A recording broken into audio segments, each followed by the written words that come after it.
Hey guys, it's Al. I'm reading The Name Jar by Yan Suk Choi.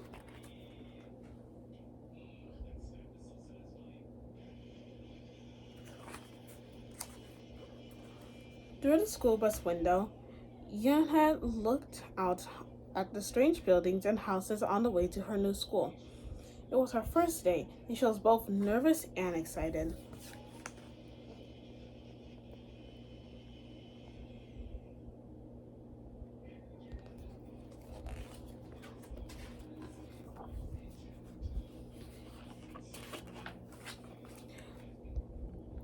She fingered the little block of wood in her pocket and remembered leaving her grandmother at the airport in Korea. Her grandmother had wiped away Yuha's tears and handed her an ink pad in a small red satin pouch.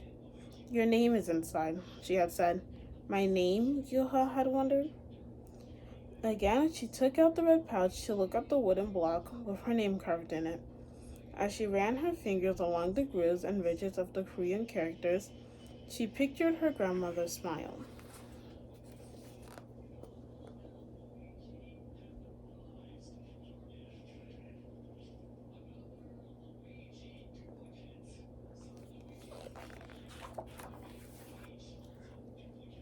Is that thing for show and tell? A boy asked Yunha, surprising her. Yunha looked up as more kids leaned over. No, it's mine, Yunha answered, quickly putting the pouch back in her pocket. Are you new here? What's your name? A girl asked. Yunha, said Yunha. Unne? The girl asked, scrunching up her face. Unne, some kids chanted. No, Yunha corrected. It's spelled Unhei. It's pronounced Yunhe. Oh, it's Yuhe, the boy said. Like you. Hey. What about hey you? Just then, the bus pulled up to the school and the doors opened. Yunha hurried to get off. Hey, bye-bye, all the kids yelled as she left. Yunha felt herself blush.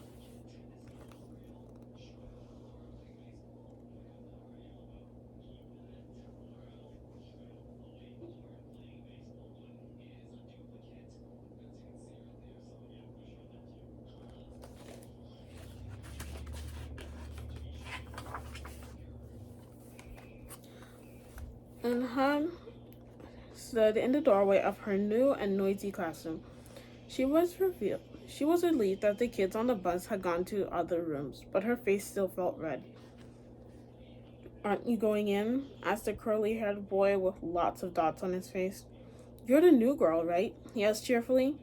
Eunha nodded, and before she could walk away, the boy took her hand and pulled her through the door. Here's the new girl, he announced so loudly that the teacher, Mr. Kokotas, almost dropped his glasses. Mr. Kokotas thanked him and greeted Eunha. Please welcome our new student, he said to the class.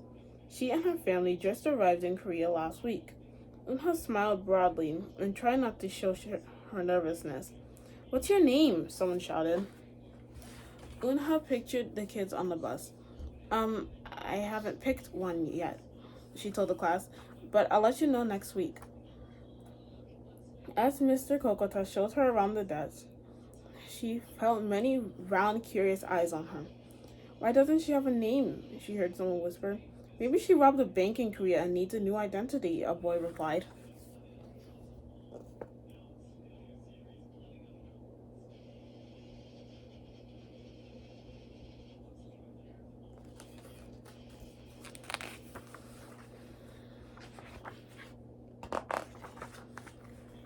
On the bus home, nobody teased her, but Eunha kept thinking about her name. How was school, Eunha? Her mother asked when she walked in. Did you understand the teacher? Eunha simply nodded. She unpacked her school bag and set the red pouch by a photograph of her grandma. I'm glad you're learning English well, her mother said. You must study hard, behave nicely, and get good grades to show that you're a good Korean. I will, replied Eunha. But I think I would still like my own American name, she said quickly.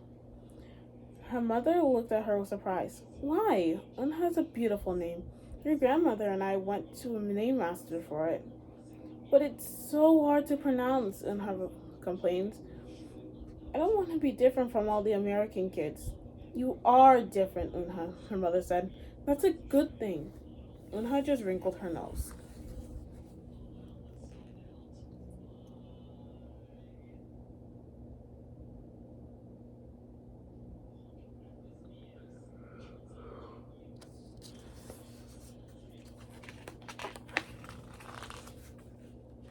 Later that day, Unha and her mother went grocery shopping in a new neighborhood.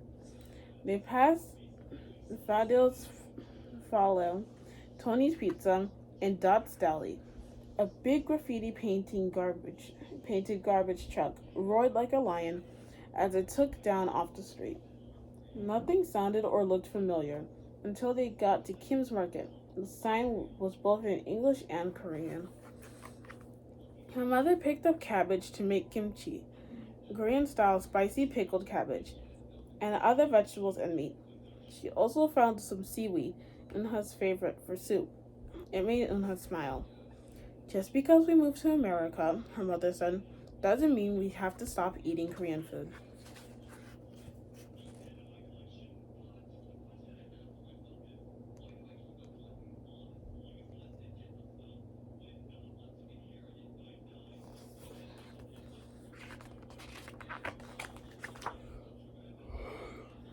At the checkout counter, a friendly man smiled at Unha. Helping your mother with shopping? He asked. Unha nodded.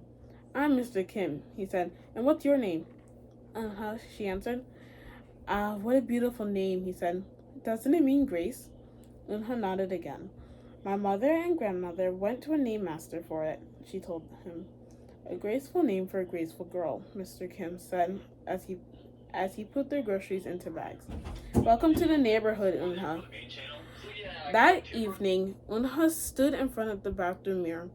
Hi, my name is Amanda, she said cheerfully. Then she wrinkled her nose. Hi, my name is Laura. Maybe not. Her smile turned down. Nothing sounded right. Nothing felt right. I don't think American kids will like me, she worried as she began to brush her teeth. Hi, my name is Shu Shui, she said in the mirror with her mouth full of toothpaste.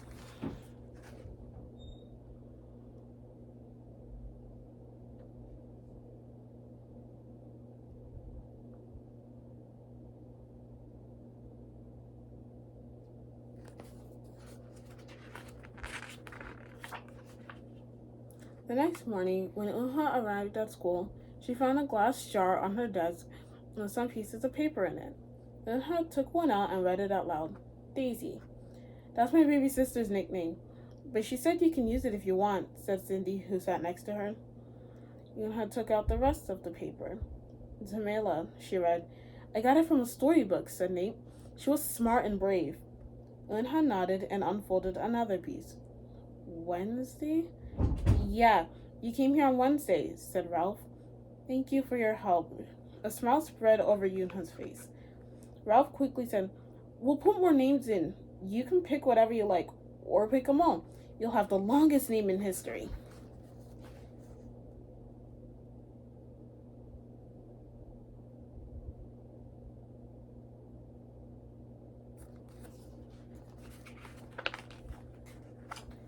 At 3 o'clock, the bell rang at the end of the school day.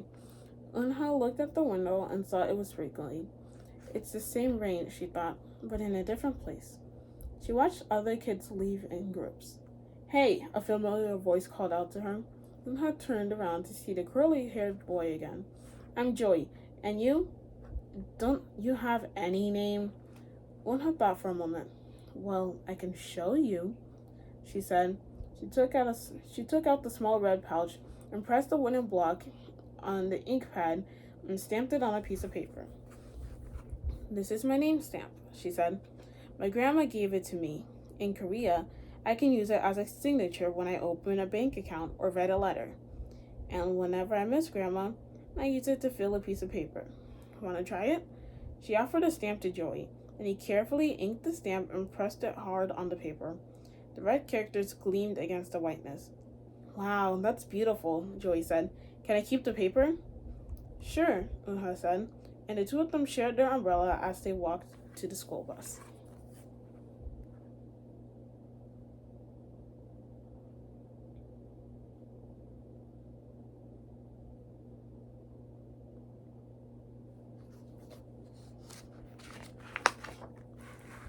Every day, the jar got fuller with more names, and Unha read all of them. She found a few names she liked: Miranda, Stella, Avery. They sounded interesting. I hope you choose the name I put in, Marco told her at snack time. I put in 3 more, said Ralph. Madison, Park, and Lex. These are my favorite street names. Maybe you should close your eyes and draw a name, Rosie suggested. Ralph frowned. That's silly. What if she doesn't like the name she draws? Well, we didn't get to choose our names when we were born, did we? Rosie argued. Everyone thought about it.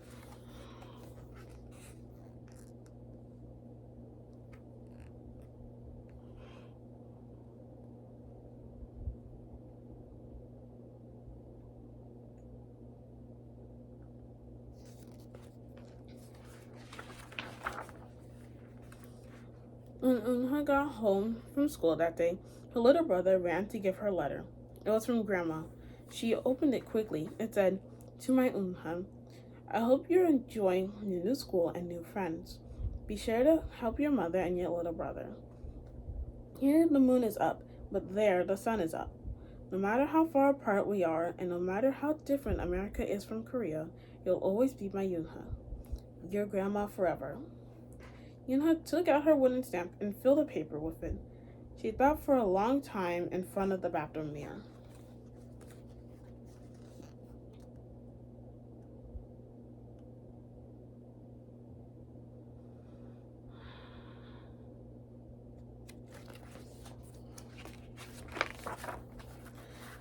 On Saturday, Unha walked to Mr. Kim's store. Mr. Kim was helping a customer, but then he looked up and greeted her. "Hi, Unha." "Hello, Mr. Kim," Unha replied. She felt as if she was back in her old neighborhood in Korea. "Hey," said the customer, turning around. It was Joey. "Your name is Unha?" he said with his eyes open wide. Unha looked quickly at Mr. Kim and then turned to Joey. She nodded slowly. "Yes, it's pronounced Unha. And it means grace," Mr. Kim added. "Unha," Joey said slowly, and this time perfectly. It made Unha smile. "I'll have it ready for you by tomorrow," said Mr. Kim to Joey. "Thank you, Mr. Kim. See you Monday, Unha," Joey said to her. He left before she could ask him why he was at the store.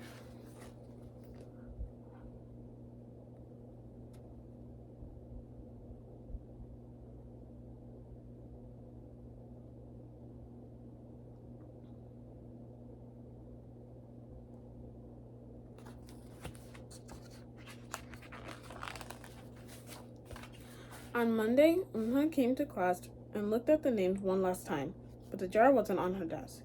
Instead, there was just a single piece of paper, a paper with a name on it. Unha slipped it into her pocket. "Where's your name jar?" Ralph asked as soon as he saw it was gone. "I don't know," Unha said. "It wasn't on Mr. Kokoto's desk or on any other desk, and it wasn't on the counters or any of the shelves." As other kids arrived, they helped look. Soon, Mr. Kokotos came in and Ralph shouted at him, "The name jar's gone! The jar with all the names in it!" "Gone?" Mr. Kokotos replied. With a look of concern, he asked Unha, "Did you get a chance to read all the names?" Unha nodded. She took a breath. "I'm ready to introduce myself," she said.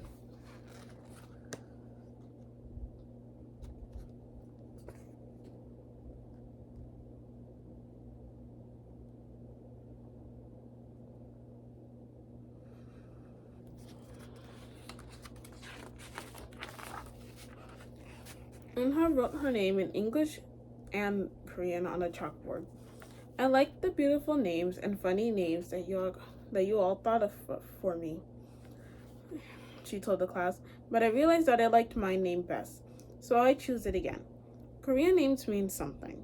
Unha means grace." "Grace! Grace in her!" shouted Ralph. Everyone tried to say it. Nha, He, yeah. Eunha said her name again slowly and clearly. Soon all the kids began to say it better, even Mr. Kokotas. They applauded Eunha's choice. It wasn't. I was named after a flower, Rosie whispered to Eunha. Lots of American names have meanings too, Mr. Kokotas reminded everyone. When the class was dismissed, Eunha heard her new friend saying goodbye. Goodbye, Eunha. See you tomorrow. Goodbye, Eunha. Eunha said goodbye and looked around for Joy, but he was already gone.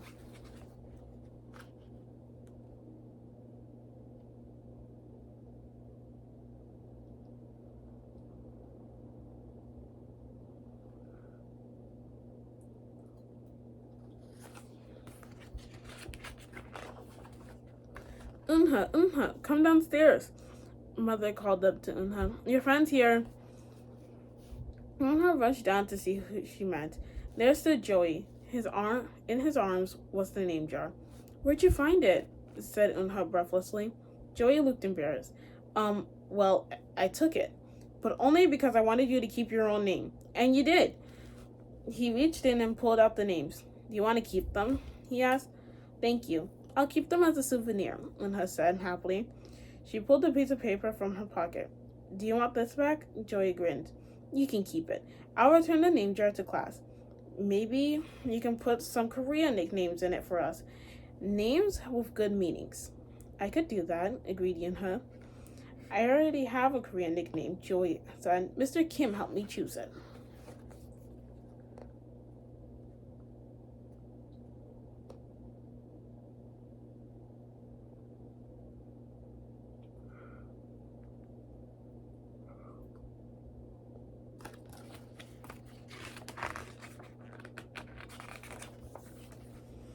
Carefully, he pulled a small silver felt pouch from his pocket. Then he took out a dark wooden stamp with beautiful Korean characters carved sharply into it. He pressed it on the ink pad and then on a piece of paper next to her name. Chinku, read Eunha. That means friend, and Chinku smiled back.